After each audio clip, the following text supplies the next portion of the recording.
はい、おはようございます。今回は小旅行で大阪に来ています。で、このチャンネル見ていただいている方は結構ご存知の方多いんじゃないかなと思いますが、大阪にはですね、ヴィンテージハーレーでめちゃくちゃ有名な老舗ショップさん、千葉さんっていう老舗ショップさんがあります。で、せっかく大阪に来たならぜひ行ってみたいというところで、代表の岡田さんに連絡してみたところ、快く撮影を受け入れてくださったので、このままお邪魔していきたいというふうに思います。では行ってきます。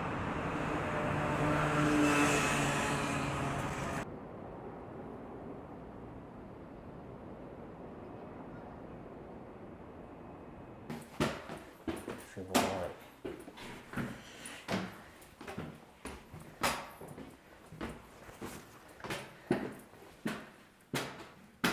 お、すごい。あ、岡田さん、はじめまして、武田と申します。はじめまして、よろしくお願いします。武田と申します。岡田さん、頂戴します。ありがとうございます。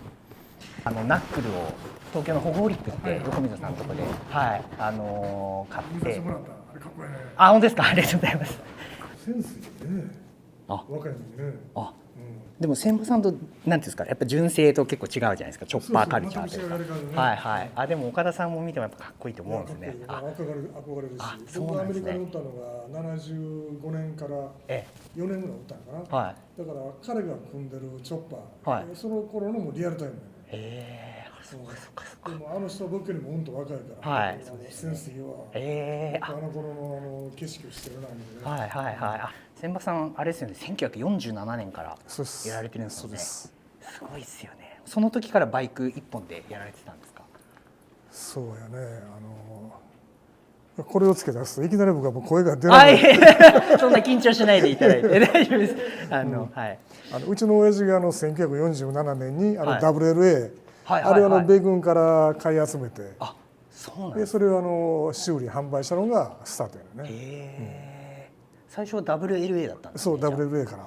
あ、じゃあ戦争が終わってこうなんですか、使わなくなったバイクみたいな感じ。そう、もともとうちね大阪に千葉という町があるんだけど、でその千葉で始めたから千葉モーターですよね。なるほどなるほど。でその千葉モーターズから300メーター離れたところに米軍の基地があったんよ。まあ昔でいう米軍のステーションやね。でそこでみんな黒人白人の兵隊が WLA やあとウィリスのジープ、あれを乗り回してた。である時うちの親父がやってるその店に米軍のジープが店に突っ込んできたらしいよ。スリップして、わざとじゃないんだけどもスリップして店に突っ込んだ。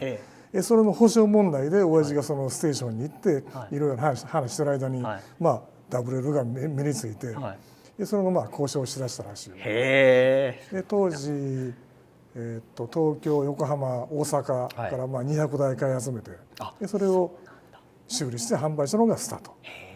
でそれからずっとハーレーやったけども、ハーレーだけでは食えない時期もあったから、だからヨーロッパからヨーロッパ車を入れたり、あと川崎やホンダやら売ったり、いろんなことをしてきた。この30年ぐらい前からかなはもうヴィンテージもう専門になって、今もこれ一本で。もう30年ぐらいずっとやられてるんですね。WLA って昔は人気だったんですか。だから一番最初やっぱりこの WLA をみんなこの改造して乗り出した、ボバーにして乗り出したのがやっぱり一番流行り違うかな。そうなんですね。当然それ以前に30年代20年代もいろんなカテゴリーがあったんやけど、やっぱり圧倒的に楽しみ出したのはやっぱり WLA から違うかな。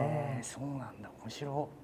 ナックルとかパンとかっていうのはオープンしてしばらくしてから取り扱い始めたっていう感じなんですか。そうやね。親父がやりだしたのは WLA をやりだした頃に、ちょこちょこ兵隊の持ち込みなんかでパンナックルがこっち入ってきてたから、それを修理販売したん違うかな。そうなんだ。もう慣れたこれは。だいぶようやく1500キロぐらい今走ってようやく慣れたんですけど、でも本当楽しいですね。面白いね。楽しいです。僕はもう45年ぐらいガチャガチャガチャやってるけど、今でも飽きることないしね。あ、そうですか。飽きることないし、未だにもうヒヤッとする時もあるし。そうですか。そうですよね。そっか。だから武田さんの動画見とってもなんか自分のように思うんよ。あっと思う。突っ込むと思う。いまだに岡田さんでもあるんですね。あるよ。もう山行ったらもうしょっちゅうあるよ。どうしようかなと思う時ね。そうですか。岡田さんは今までいろんなバイク乗られてきたと思うんですけど、どのエンジンが一番好きとかあります？朝起きた時によって違うね。やっぱ違うんですか？違うね。今日はパンかな、今日はナックルかなとかね。でも今一番好きなのは WLA。あ、そうですか。今一番乗ってるのはそれやわ。そのストリップにした WLA。これを山へ持っていって走り回ったり、まあ見ても分かるけど、タイヤに泥がついたり、このひっくり返った跡があったり。あ、本当だ。そうなんだ。ひっくり返っちゃうこともあるんですか？あるある。そうなんですね。今軽くやけどダートレース練習してるんよ。あ、そうなんですか。これでですか？これで。あ、そうなんだ。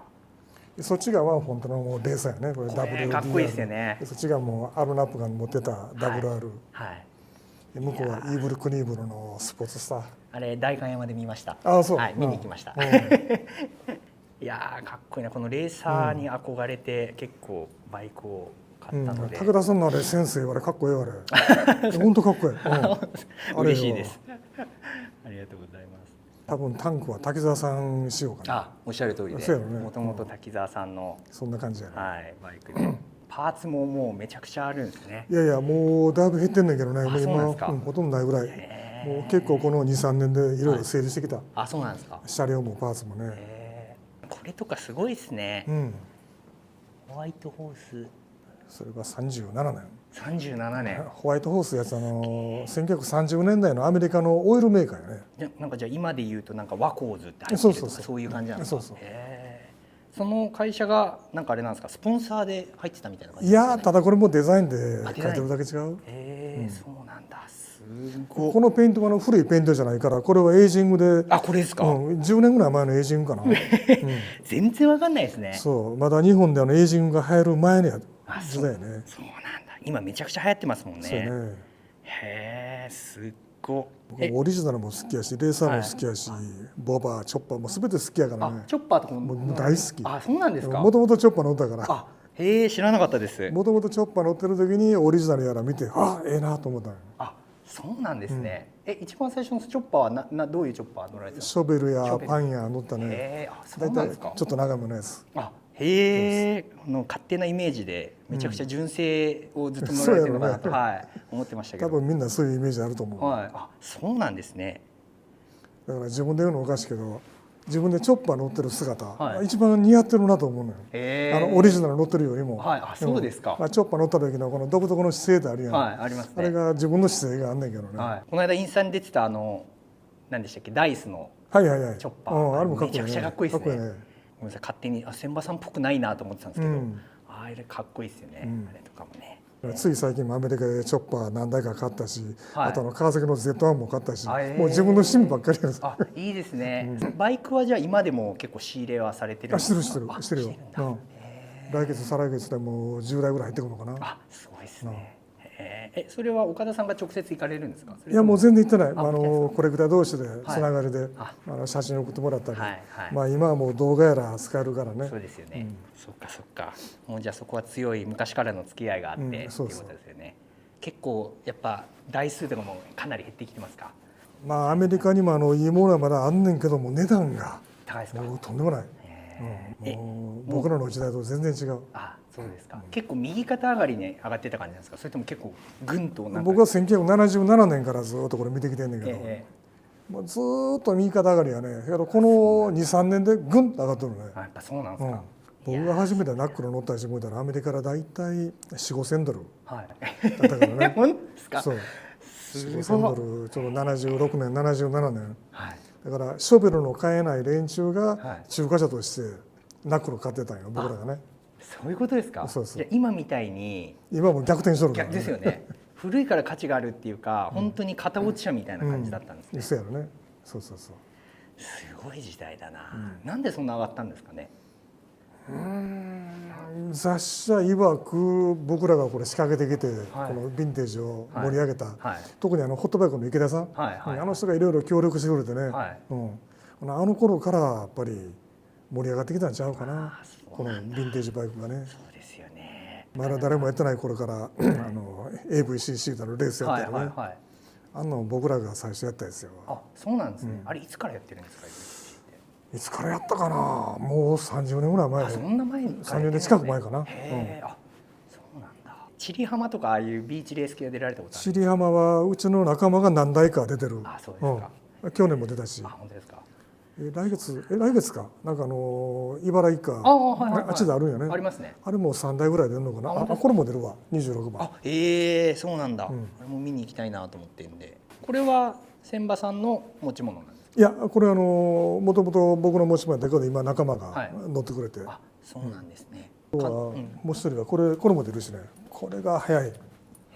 この人はこれバイクもええねんけど乗り手がめちゃめちゃうまい。そうなんですね。かっこいいなこれも。52年 WR 最終型。生産台数8台ってやつ。あ、そうなんですか。すごい。そんなのあるんだ。じゃあナックルのなんか43とかああいうのよりもっと少ないんですね。そうやね。ナックル43やったら80台ぐらいしか作ってないからね。5台ですか？これは8台。あ、8台か。8台か。すごいな。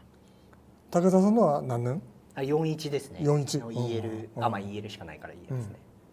41はもうすでに EL と FL と両方あったよね。あ、そうです。あ、そうか。FL が出た時代か。ですよね。正直 FL よりも EL の方が乗りやすいよ。あ、そうですか。絶対的に。僕はもう EL 党やから。あ、そうなんですか。どう違うんですか。FL はそれはパワーあるけどね。パワーあるけどコロコロと転がるような乗り味は絶対 EL。最高速でも EL も FL も変わらないしね。あ、そうなんですか。そうなん、200って結構違うように感じますけど、そんなことないんですね。ああ、もう全然。まあ最初の用意ドンでこのスタートはそら FL の方がゴンと受けやるけど。立ち乗りやったらもう EL のスタンダードが一番いい。そうですか。これとかやばいですね。これやばいね。何ですか。これは46年。6年か。これ僕が乗るために1年前にこっち持ってきてんけど、なかなか時間がないから手入れできないし、おそらくもう手入れできずにこのままかな。本当ですか。フルオリジナルですかこれって。そう。まあマフラーが違うぐらいだ。ほとんどそのままやね。なんか40年ぐらい内に突っ込んであったらしい。それがエンジンが壊れて突っ込んであったのか、もしくは乗らなくなって突っ込んであったのか、どっちかわからないね。ただキック閉めたら圧縮があるから、まあ別にトラブルなしで突っ込んであったんかな。サバイバーってやつですね。これが本当のサバイバー。46とか当時の時代だとカラーバリエーションって結構あったんですか？46は基本はグレーだけ。グレー一色。でも大概みんな日本へ来たら黒に塗ったり赤に塗ったりね。もうオリペンなんて今ないですよね。もうないね。あってもアメリカで1500万とか言われるしね。だからもうオリペンであろうが塗ってあろうがどうでもええわ。もうね。もう完全にフルオリジナルでフルオリペンなんてないですもんね。ないね。本当ないね。5年ぐらい前まではたくさん入れたけどね、アメリカからね。ええやつはほとんどもう東京横浜へ行ったわ。これを見てええなと思うのはだいぶいろいろ今まで見てきてるね。本当です。ちょっと目超えてきてるね。こういうやつはやっぱりいいよね。ずっと見てたんで買う前は、これとか出せないですもんねこの雰囲気。そうやね。相撲としても。これなんかはちょっとなんかオーラには欠けんねんけども、もともとアメリカで走ってて、それがもともとカナダで走ってて、それがフランスへ行って、フランスから今度アメリカへ行って、アメリカから日本へ来てる。ワンオーナー。まあ実際にはセカンドオーナー、お父さんが乗ってあってお父さんが亡くなって娘さんが乗ってて、今娘さんでも60半ばやねんけど、もう乗ることがないから手放してでこっちへ来てんけども。そうなんだ。そうですね。それなんかアメリカで他に譲る人を探すっていうよりかは、日本に持ってってもいいっていう感じで岡田さんに。そうやね。結構僕のアンテナが鋭いんよ。この人手放すなとか、なんかあそこにあるなとか。なんか昔からやねんけど僕に寄ってきてくれるやつが、だから僕らはその乗られてきた歴史を継承するものかな。だからなるだけもうカスタムせずにもこのままみんな乗ってほしいねんけど、だからみんなそのまま乗ってくれてるわ。でもボパチョッパーはねやっぱり自分の好きなように体験に合わせてやっていったらいいし、乗りやすいように。そうですよね。また上にも何台かあるから見てみて。本当ですか。いいですか。どうぞどうぞ。